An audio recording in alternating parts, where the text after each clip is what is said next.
Namaki Denda. Misik, aki berasal dari sebuah pelosok di Kalimantan. Seumur hidup, aki terbiasa melihat hamparan kebun sawit, jalan tanah merah, dan orang-orang yang saling mengenal satu sama lain. Aki tidak pernah membayangkan hidupki akan berubah setelah menerima ajakan menikah dari seorang pria Jakarta yang baru kekenal seminggu. Saat akad nikah berlangsung di sebuah gedung mewah di Jakarta, aki melihat ibuki Hanaya tersenyum gang. Beliau kagum melihat gemerlap kota yang selama ini Hanaya dilihat dari televisi. Tapi senyum itu perlahan hilang ketika ibu mertuaki menatap keluarga kami dari atas sampai bawah. Dengan senyum tipis yang terasa menisik, beliau berkata, ibu belum pernah ke Jakarta ya. Ibuki Hanaya tersenyum dan menghanguk sopan. Aki pikir semuanya akan berhenti sampai di situ. Ternyata tidak. Dia bilang setelah menikah, aki dan keluarga terus dihina karena dianggap orang kampung yang tidak pantas menjadi bagian dari keluarga mereka. Sampai suatu hari, ibuki mendengar sendiri semua penghinaan itu. Dan 5 menit kemudian, dengan waya yang belum pernah kilihat sebelumnya, ibuki berdiri di ruang tamu rumah mertuaki lalu berkata berapa harga rumah ini. Ternyata jangan lupa like komentar dari mana asal kota kalian masing-masing. Subscribe channel ini agar kami bisa memberikan kisah yang seru dan menarik setiap harinya. Terima kasih dan selamat menonton. Kalau mengingat awal pernikahanki, kadang aki masih bertanya-tanya kenapa dulu semuanya terasa begitu cepat. Aki dan Arga Hanaya saling mengenal selama seminggu. Kami berkenalan lewat saudara Joa yang tinggal di Jakarta. Awalnya kami saling bertukar kabar lalu teleponan setiap malam. Entah bagaimana tiba-tiba Arga datang melamarki. Aki yang tinggal di pelosok Kalimantan sama sekali tidak pernah membayangkan akan menikah dengan pria Jakarta. Ibuki sempat ragu, nak kami akan aki menghanguk waktu itu. Arga terlihat baik, cara bicaranya lembut. Dia juga selalu bilang kalau keluarganya akan menerimaki apa adanya. Karena itulah aki memberanikan diri meninggalkan kampung halaman. Hari akad nikah tiba, sebagian keluarga ikut terbang ke Jakarta. Bagi kami, perjalanan itu bukan hal biasa. Bahkan ada pemangki yang baru pertama kali naik pesawat. Aki masih ingat bagaimana ibuki menatap gedung tempat akad berlangsung. Matanya berbinar. Bagus sekali ayah, nak. Aki Hanaya tersenyum. Melihat ibuki bahagia membuatki ikut senang. Tapi kebahagiaan itu ternyata tidak bertahan lama. Saat acara berlangsung, aki mulai menyadari beberapa tatapan aneh dari keluarga Arga. Mereka berbisik satu sama lain sambil sesekali melihat keluarga ki. Ada yang tersenyum tipis, ada yang menantawa. Aki mencoba mengabaikannya sampai setelah akad selesai. Saat tamu mulai menikmati hidangan, ibu mertuaki yang bernama Roti menghampiri ibuki. Awalnya aki pikir beliau ingin mengobrol biasa, namun nada suaranya membuatki tidak nyaman. Ibu belum pernah ke Jakarta, ayah. Ibuki tersenyum ramah. Belum, Bi. Ini pertama kalinya. Roti mengangguk pelan. Pantas kelihatan kagum sekali dari tadi. Beberapa wanita di sampingnya tertawa kesal. Aki melihat senyum ibuki sedikit memida, tapi beliau tetap berusaha sopan. Maklum, Bi, kami tinggal jauh di Kalimantan. Roti kembali tersenyum. Oh, iya. Saya sampai lupa. Di sana masih banyak kebun sama hutan ayah. Aki merasakan sesuatu menisik dadaki. Kalimat itu terdengar biasa, tapi cara beliau mengatakannya membuat keluarga ki seperti bahan hiburan. Ibuki tetap tersenyum. Kami memang hidup dari kebun sawit. Bi Roti langsung tertawa kesal. Oh, petani tu. Aki melihat beberapa temannya ikut tersenyum. Saat itu Aki ingin marah, tapi Aki menahannya. Aki tidak mau merusak hari pernikahanki. Ibuki juga memilih diam, beliau bahkan masih membantu membereskan beberapa hal setelah acara selesai. Seolah tidak terjadi apa-apa. Malamnya Aki sempat meminta maaf. Maaf ayah, Bi. Ibiki hanea mengesapram beti. Sida, jangan dipikirkan. Ang penting kami bahagia. Aki memelik beliau erat. Aki benar-benar percaya semuanya akan membaik setelah aki resmi menyode bagian keluarga arga. Aki tidak. Tai kalau penghinon ang kami terima hari itu hanyalah permilan. Karena 2 bulan setelah pernikahan aki mulai menyadari suatu hal ang sangat menakutkan. Ibu mertua aki ternyata tidak pernah benar-benar menerima aki sebagai menantinya. Di bulan pertama setelah menikah menjadi masa yang sangat berbeda dari apa yang dibayangkan. Awalnya aki berpikir mungkin ibu mertua aki hanya bite waktu untuk mengenal ki lebih dekat. Ternyata aki salah.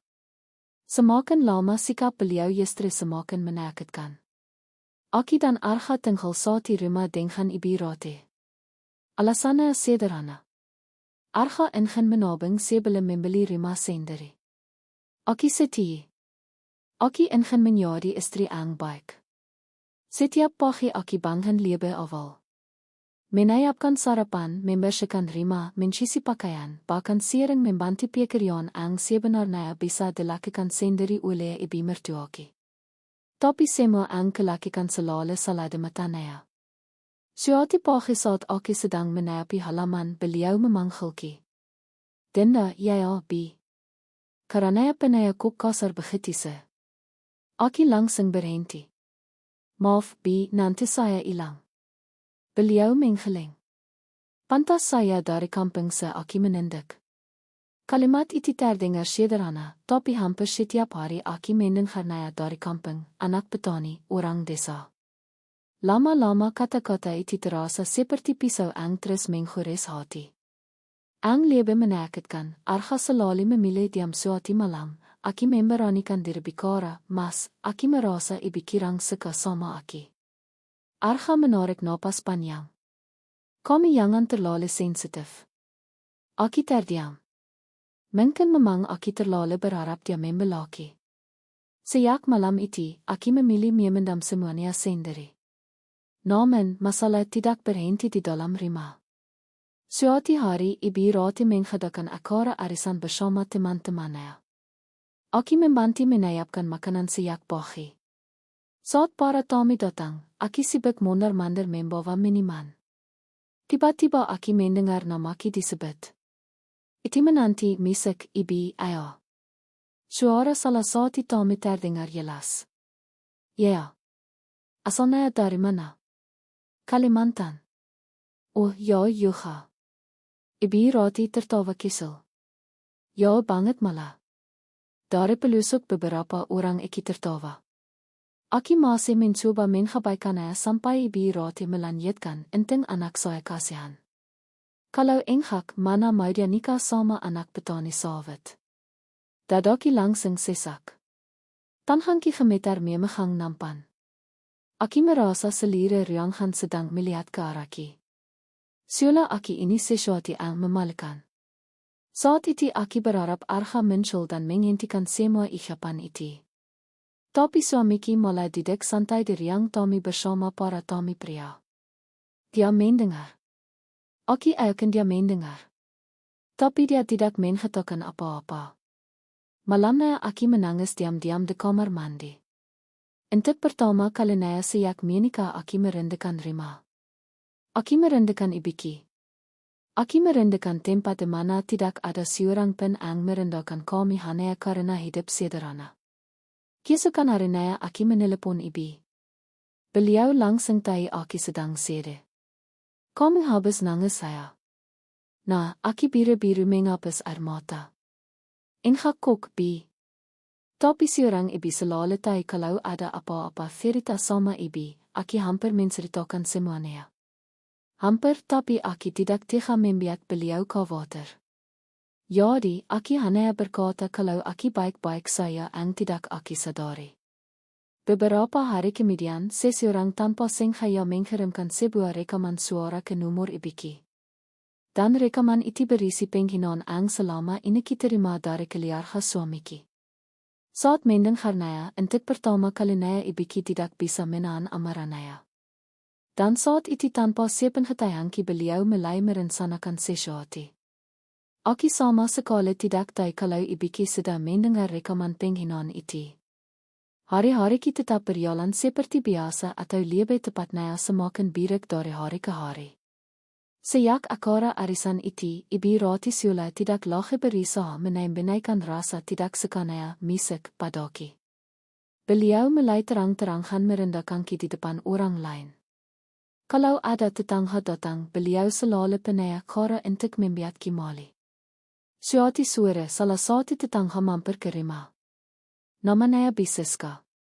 Beliau sedang mengobrol dengan Tommy bersama ibu roti saat Aki.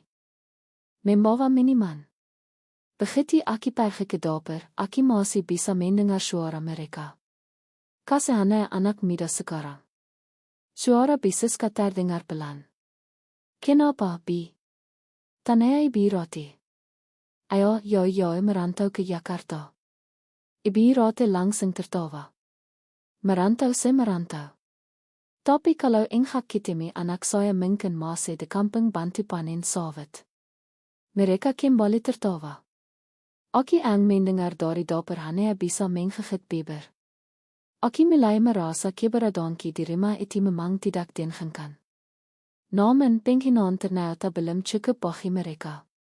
Seminggu kemudian masalah ang lebih besar terjadi. Pagi itu ibu roti mendadak panik. Beliau berteriak dari kamar. Dompet saya mana? Aki ang sedang mencuci langsung masuk ke dalam. Memangnya kenapa, Bi? Yang ternyata saya hilang. Aki ikut kaget. Hilang? Ya. Semalam masih ada. Beliau langsung menatapki. Tatapan ang membuat jantungki berdebar tidak nyaman. Kami masuk kamar saya kemarin. Aki menggeleng. Tidak, Bi. Tapi ibu roti terus menatapki. Di rumah ini kima ada kita bertiga. Aki mulai mengerti arah pembicaraan itu. Dadaki terasa panas. Maksud ibu apa?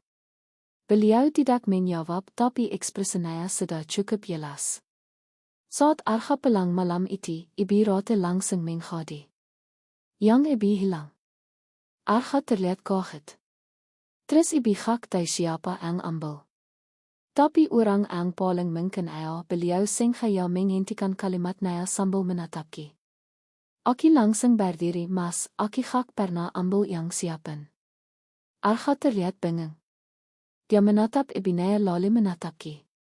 Aki menenghi dia membelaki tapi laki-laki Aki kecewa. Kami enggak ambilkan. Pertanyaan itu membuat hatiku hancur. Bukannya membela. Dia justru bertanya sula Aki memang mungkin melakukannya. Air mataku langsung nyata. Mas, kamu hak percaya sama Aki. Arha, misek, terdiam dan diamnya lebih menyakitkan daripada tuduhan itu sendiri. Sejak malam itu, suasana rumah berubah. Aki merasa seperti penjiri ang belum terbukti. Ibu roti mulai menyimpan barang-barangnya sendiri. Bahkan pernah sengaja menghitung yang di depanki. Sula ini menanyakan kalau beliau sedang berjaga-jaga. Aki mulai sulit tidur, sulit makan, sulit tersenyum. Ang paling menyakitkan, Aki jauh dari keluarga Aki. Aki tidak punya siapa-siapa di Jakarta. Sampai suatu siang, sebuah pesan masuk ke ponselki dari nomor ang tidak kekenal. Pesan itu hanya berisi satu foto. Aki membukanya dan seketika tubuhku membeki. Di foto itu terlihat sangat jelas seseorang sedang memegang amplop berisi yang milik ibu roti. Orang itu bukan Aki. Orang itu adalah Nia, adik perempuan Arha. Tanhanki langsung gemetar. Karena untuk pertama kalinya Aki mulai sadar bahwa seseorang sedang sengaja menyebaki dan Aki belum tahu seberapa jauh mereka akan menghancurkan hidupki. Tanhanki masih gemetar saat melihat foto ang dikirim nomor tak dikenal itu. Aki memperbesar gambarnya berkali-kali. Tidak mungkin Aki salah lihat. Orang ang sedang mengambil amplop yang dari lemari ibu roti adalah Nia, adik kandung Arha sendiri. Waktu foto itu diambil memang tidak terlihat jelas wajahnya secara pena. Tapi aki mengenale pakaian dan gelang ang selale di pakainya.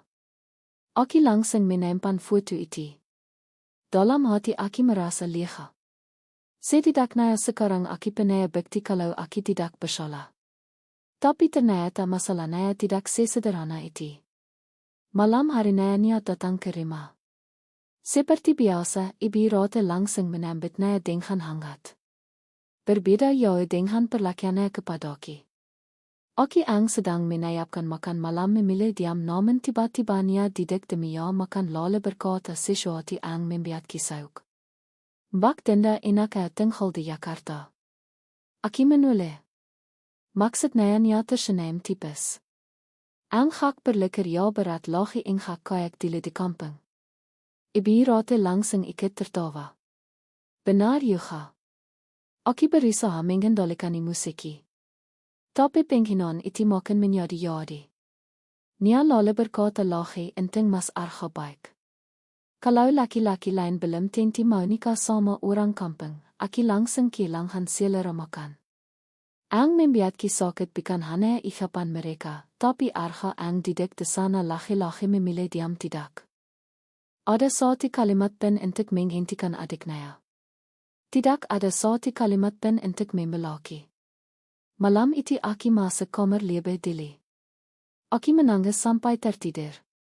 Dan untuk pertama kalinya sejak menikah, aki mulai mempertanyakan keputusan terbesar dalam hidupki. Apa aki salah menikah dengan arga? Hari-hari berikutnya menjadi lebih berat. Fitnah soal yang ang hilang masih terus dibahas. Bahkan ibu rati mulai bercerita kepada tetangga. Aki mengetahuinya saat sedang belanja di warung dekat rumah. Bidenda. Sabar ayo. Tiba-tiba seorang tetangga berkata begitu. Aki bingung. Sabar kenapa? Beliau terlihat ganggang. Engak apa-apa. Saat itu aki langsung paham. Berita tentang diriku sudah menyebar. Aki pelang dengan perasaan hancur. Aki merasa dipermalukan di lingkungan ang bahkan belum lama kenal. Malamnya aki memberanikan diri menanyakan foto ang kekirim tadi kepada arga. Mas, aki mau ngomong. Aki memperlihatkan foto itu. Waya arga langsung berubah. Ini dari mana? Ada yang kirim ke aki. Arga memperhatikannya cukup lama. Aki menenghi reaksinya. Namun ang keliar yestri membuat kita terpukul. Ini engak bisa dijadikan bukti. Aki menatapnya tidak percaya. Kenapa? Karena wajahnya engak jelas. Tapi mastai itu nia. Arga langsung berdiri. Jangan asal nidak adaki.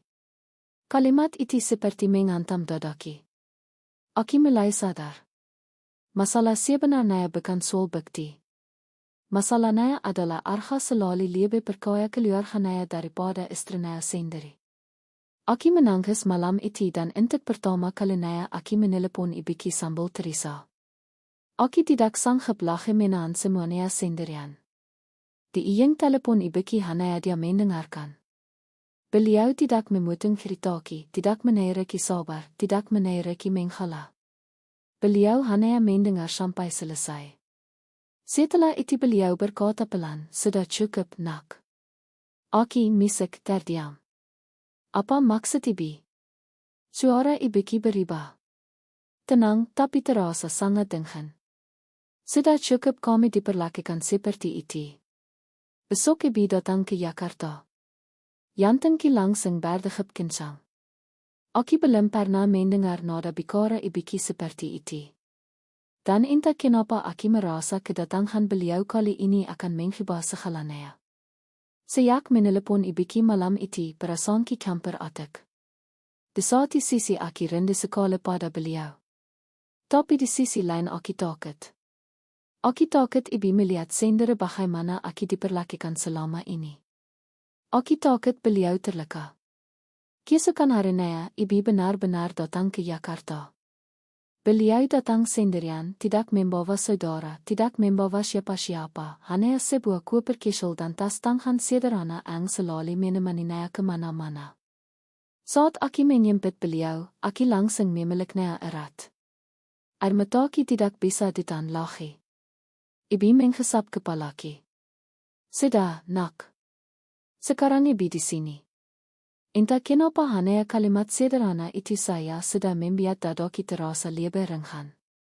Sesampai naya di rumah, ibi roti terlihat terkiat. Datang juga akhirnya. Nada suara naya tetap sama. Masih terdengar meremehkan.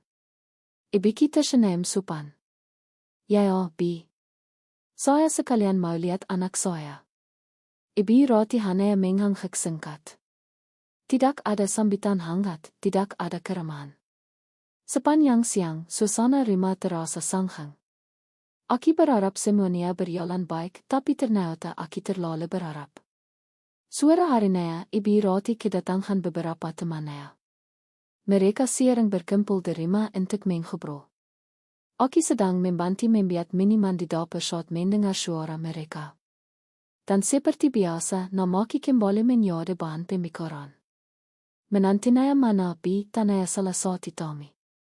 Di dapur. Jawab ibi roti. Kasihan juga jauh dari Kalimantan. Ibi roti tertawa kisel. Ayo, begitulah. Namanya juga orang kampung. Beberapa Tommy ikut tertawa. Aki menendek. Tanhan ki mulai gemetar. Namun, kali ini ada satu hal yang berbeda. Ibiki sedang duduk di riang makan dan beliau mendengar semuanya. Awalnya beliau tetap diam, beliau masih berusaha menghormati tuan rumah. Namun, ibi roti justru semakin menjadi-jadi. Beliau mulai bercerita tentang keluarga. Katanya keluarganya petani sawit. Saya sehak ngerti ayo. Kalau petani tetap petani. Mau sawit atau? Apa juga sama saya? Teman-temannya kembali tertawa. Dadaki terasa sesak. Aki melihat via ibiki. Beliau masih diam tapi Aki tahu beliau sedang menahan sesuatu. Lalu salah satu Tommy bertanya, memangnya keluarganya punya kebun berapa? Ibi roti langsung menjawab sebelum ibiki sempat bicara. Paling juga enggak seberapa. Kalau kaya ma enggak mungkin hidup di pelusuk. Rianhan kembali dipenuhi tawa. Saat itulah sesuatu yang tidak pernah terjadi. Ibiki perlahan berdiri. Suasana langsung hilang. Beliau menatap ibi roti tatapan yang belum pernah dilihat sebelumnya. Bukan marah, bukan berteriak, tapi sangat tegas. Saya selama ini diam karena menghormati ibi sebagai orang tua anak saya. Tidak ada satu orang pun yang berani bersuara. Ibi roti mulai terlihat tidak nyaman. Tapi ibiki belum selesai. Kami memang orang kampung. Kami memang petani sawit. Dan saya bangga dengan itu. Suasana semakin senai. Aki bahkan bisa mendengar detak jantung sendiri. Lalu ibi roti tersenyum sinis. Kalau bangga zeker setidaknya enggakment. Beberapa tamunya tersenyum tipis. Mereka mengira ibiki akan kalah. Mereka mengira ibiki akan diam seperti biasanya. Tapi mereka salah. Karena saat itu ibiki melangkah ke tengah riang Tommy kemudian menatap selira orang yang ada di sana. Dan dengan suara tenang yang membuat semua orang membeki, beliau menghayatkan satu pertanyaan yang akan menghibah semuanya. Berapa harga rumah ini? Dalam sekejap selira rianghan menjadi senai. Suasana riang Tommy langsung membeki. Semua orang saling menatap. Tidak ada yang menyangka ibiki akan mengungkapkan kalimat itu. Bahkan Aki sendiri ikut terkiat. Ibi roti terlihat tersenyum sinis. Mungkin beliau mengira ibiki sedang bercanda. Berapa harga rumah ini? Tanya ibiki sekali lagi. Kali ini lebih tegas. Ibi roti menailangkan tangan di dada. Kenapa memangnya? Ibiki menatap liris ke arahnya. Saya kima enghentai. Salah satu Tommy akhirnya menjawab. Rumah de komplek ini mau Bi. Sekitar 2 miliar. Ibi roti langsung menghangkep bangga. Kirang lebe segiti beliau mengatakana sambal tersenem puas. Siula angka itu cukup untuk menanyakan siapa yang lebe ting gedrayat naya.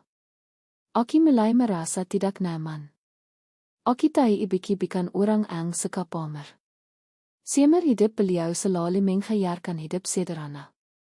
Karena itu aki tidak mengerti apa yang sedang beliau lakukan. Lalu ibiki perlahan membuka tasnya. Beliau mengeluarkan beberapa lembar dokumen meletakkannya di atas meja. Semua orang memperhatikan. Ibi rate mulai mengernait. Dokumen apa itu? Ibiki tersenem tipes. Surat kepemilikan land sawit keluar gekomen. Rian gaan kembali senai. Aki melihat beberapa tamu mulai saling berpandangan. Ibi rate masih berusaha terlihat tenang. Terus ibiki menatap selire orang di Rian gaan itu. Lahan kami 100 hektar. Masih aktif berproduksi sampai hari ini. Beberapa tamu langsung membelalakan mata. Aki melihat senaim ibi rate mulai menghilang. Namun beliau masih mencoba bertahan. Terus kenapa? Petani tetap petani. Kalimat itu membuat Ki marah, tapi ibiki tetap tenang. Beliau justru tersenyum. Benar, kami memang petani. Karena dari tanah itulah kami hidup. Dari tanah itu pula kami menaikulakan anak-anak kami. Dan dari tanah itu kami membeli aset selama bertahan-tahan. Aki mulai melihat wajah para tamu berubah. Kini tidak ada lagi yang tertawa, tidak ada lagi yang meremehkan. Lalu ibiki mengeluarkan satu map lagi. Kali ini beliau menanyakan kepada salah satu tamu yang kebetulan bekerja di bidang properti. Silakan dilihat. Pria itu membuka dokumen tersebut. Beberapa detik kemudian wajahnya berubah kaget. Ini suasana semakin tegang. Apa? Tanya salah satu tamu. Pria itu menelan lidah. Perkiraan nilai lahannya belasan miliar. Aki melihat ibi rate langsung terdiam. Untuk pertama kalinya sejak aki mengenalnya beliau kehilangan kata-kata. Namun pencaknya belum terjadi karena ibiki belum selesai. Beliau lalu berdiri menatap langsung ke arah ibi rate. Kalau ibi memang merasa rumah ini begitu hebat, saya beli 10 miliar. Seketika selire Rian gaan gempar, beberapa tamu bahkan sampai berdiri. Arga ang bare pelang kerja dan masuk rumah de tengah kerebutan langsung membeki di depan pintu. Dia tidak mengerti apa yang sedang terjadi. Aki sendiri nyaris tidak percaya dengan apa yang didengar. Tapi kalimat berikutnya ia lebih mengejutkan. Ibiki menanya ke arah Ki. Kalau memang rumah ini ang membuat ibi merasa berat menghina anak saya beli rumah ini. Tapi ada satu syarat. Wajah ibi rate mulai pikat. Syarat apa? Suara beliau tidak logis setegas biasanya. Ibiki menatapnya tanpa berkedip. Ibu harus meminta maaf kepada anak saya di depan semua orang yang pernah ikut menghina dia. Tidak ada yang bersuara, bahkan suara televisi di Rian keluar terasa menghilang. Aki melihat mata Arga membesar. Aki melihat para tamu saling pandang. Dan untuk pertama kalinya Aki melihat kesombongan ibi rate mulai rente sedikit demi sedikit. Namun saat semua orang mengira itu sudah pencaknya, seseorang tiba-tiba masuk rumah membawa sebuah flash disk dan kedatangannya akan membuka rahasia yang selama ini disembunyikan keluarga itu. Semua orang menoleh ke arah pintu. Seorang pria parubaya masuk dengan wajah serius. Aki langsung mengenalinya. Beliau adalah Pak Herman, tetangga yang tinggal tepat di seberang rumah ibu rate. Di tangannya ada sebuah flash disk. Permisi, suasana masih sangat tegang. Pak Herman berjalan mendekat ke meja tamu lalu menatap ibu rate dan ia bergantian. Saya sebenarnya ingin mau ikut kantor irisan keluarga orang, tapi saya sudah tegal lihat bidenda diperlakukan seperti ini. Jantungku mulai berdegup kencang. Ibu rate terlihat gelisah. Maksud bapak apa? Pak Herman mengeluarkan sebuah laptop kesel dari tasnya. Beberapa tamu membantu menyalakannya. Lale vlas iti dipasang. Dalam het en gaan detek Sibua rekaman kamera pengha was minshul de laier. Aki langsing mena napas. Video iti memperlihat kan lorong rima beberapa menghilali. Tanghal ang sama saat yang ryuta milik ibi roti denai kan hilang. Semua orang memperhatikan tanpa berkedip. Lalu terlihat seseorang keluar dari kamar ibi roti. Orang itu bukan Aki, bukan pila orang asing. Orang itu adalah Nia. Vayania langsung pikat, misik, tan gaan hy gemetar. Rian gaan mendadak ree. Loe tini akan. Tanaya salasati tami. Ibi rate langsung berdiri. Nia mulai panik. Aki bisa jelaskan.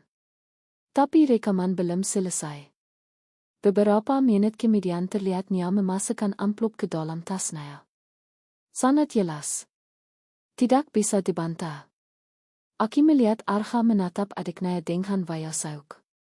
Jare selama ini kami ang ambil yang itu. Nia mulai menangis. Aki kima penyam. Aki takut mama marah. Makanya Aki diam riang gaan langsung dipenuhi bisik-bisik. Misik, Aki hanaya didik diam air mataki perlantiran. Bukan karena sede, tapi karena akhirnya kebenaran muncul. Setelah berbulan-bulan, Aki diperlakukan seperti pencuri. Setelah berbulan-bulan, Harga deriki denyak enyak. Setelah berbulan-bulan, suamiki marah kangki. Akhirnya semua orang melihat kenyataan ang sebenarnya. Arga perlahan menoleh kepadaki, matanya mulai merah. Denda, Aki tidak menjawab karena luka itu terlalu dalam. Bukan sehari, bukan seminggu, melainkan berbulan-bulan. Ibi roti kini terdidik lemas. Semua kesombongan ang selama ini beliau tanyakan seolah mengilang dalam sekejap. Para tamu ang dili ikat tertawa kini hanya diam, misik, tidak ada ang berani menatapki. Lali ibuki berdiri. Beliau menghampiriki. Menghantam-hanki dan berkata pelan, "Nah, kita pulang." Kalimat sederhana itu membuat air mataki semakin deras. Aki menghangkik. Untuk pertama kalinya setelah menikah, Aki merasa ada seseorang yang benar-benar membelaki. Saat kami hendak pergi, tiba-tiba ibu roti berdiri. Bayana penai-penaisalan. Bi, tengah sebentar. Suara beliau bergetar. Aki belum pernah melihatnya seperti itu. Beliau berjalan mendekat ke arahki. Lalu sesuatu yang tidak pernah kubayangkan terjadi. Ibu roti menundukkan kepala. Maafkan saya, Denda. Selire ruang gaan terdiam. Saya salah. Saya terlalu sombong. Saya menilai orang dari asalnya. Saya menghina keluarga kami. Saya mempermalukan kami. Dan saya gagal menjadi mertua. Ang baik. Air mata mulai jatuh dari wajah beliau. Aki bisa melihat penyesalan ang sebenarnya namun luka di hati ki Yohanayota. Arga ikut maye matanya berkaca-kaca. Maafkan Aki. Aki suami ang pengecet. Aki selalu diam saat kami disakiti. Aki selalu memilih perkaya orang lain daripada istriku sendiri. Kalimat itu membuat selire tubeki bergetar. Karena itulah ang selama ini paling ingin dengar. Bukan pembelaan, bukan alasan, tapi penghakyan. Aki menarik napas panjang lalu menatap satu persatu orang di ruangan itu. Aki tidak marah karena kalian lebih kaya. Aki tidak marah karena kalian orang kota. Aki hanya sakit karena kalian menganggap kami tidak berharga hanya karena berasal dari kampung. Suasana kembali hilang. Aki lalu menganggap tangan ibuki dan tersenyum. Kami memang orang kampung. Kami petani sawit. Tapi kami tidak pernah mengiarkan anak kami menghina orang lain. Kalimat itu membuat beberapa tamu menunduk mali. Hari itu tidak ada teriakan, tidak ada balas dendam kasar, tidak ada penghinaan balik. Ang hansir hanyalah kesombongan. Dan terkadang itu jauh lebih menyakitkan. Aki akhirnya meninggalkan rumah itu bersama ibuki. Namun kali ini Aki tidak pergi sebagai wanita ang kalah. Aki pergi dengan kepala tahak karena akhirnya semua orang tahu soal. Nilai seseorang tidak pernah ditentukan oleh seberapa mewarimanya, melainkan oleh bagaimana ia memperlakukan orang lain. Dan hari itu, orang kampung ang selama ini mereka hina akhirnya menang dengan cara ang paling membuat mereka menyesal seumur hidup. Ya.